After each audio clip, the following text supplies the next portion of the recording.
এক নম্বরে রং চা বিনা দুধি বানায় যা বানায় যা বানায় যা।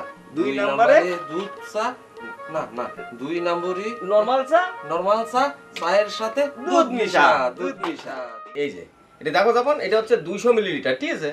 এটা তেল নিতে হবে, এইটা হচ্ছে তোমার 500 মিলিলিটার, এটা হচ্ছে 1 লিটার। হ্যাঁ, এটা দিয়ে এরকম ধরে নিয়ে তারপরে ঢালে দিতে হবে, ঠিক আছে? বুঝতে পারছো?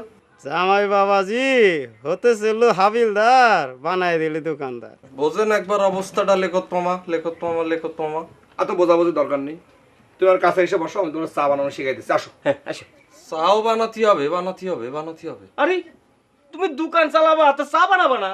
তিসখালির জামাই তিসখালির লোকদের চা করে খাওয়াবে, বিষয়টা কি রাম হয়ে যাচ্ছে না?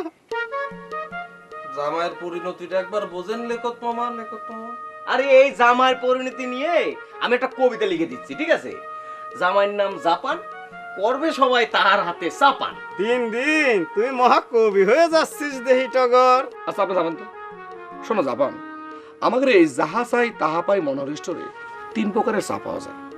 1 নম্বর হচ্ছে গিয়ে তোমার রটি, মানে হচ্ছে রং চা। 2 নম্বর হচ্ছে গিয়ে নরমাল বা সাধারণ চা। 3 নম্বর হচ্ছে গিয়ে মনে করো এই কফি টফি ওভারল্যান্ড ফ্লোরের মিক্স করে এই একটা। মিয়া ভাই আমি একটা ছড়া বানায় দিচ্ছি এটার সঙ্গে, বুঝছেন? এই জাপান, তুমি আমার সঙ্গে তাল মিলাই বলবা, ঠিক আছে?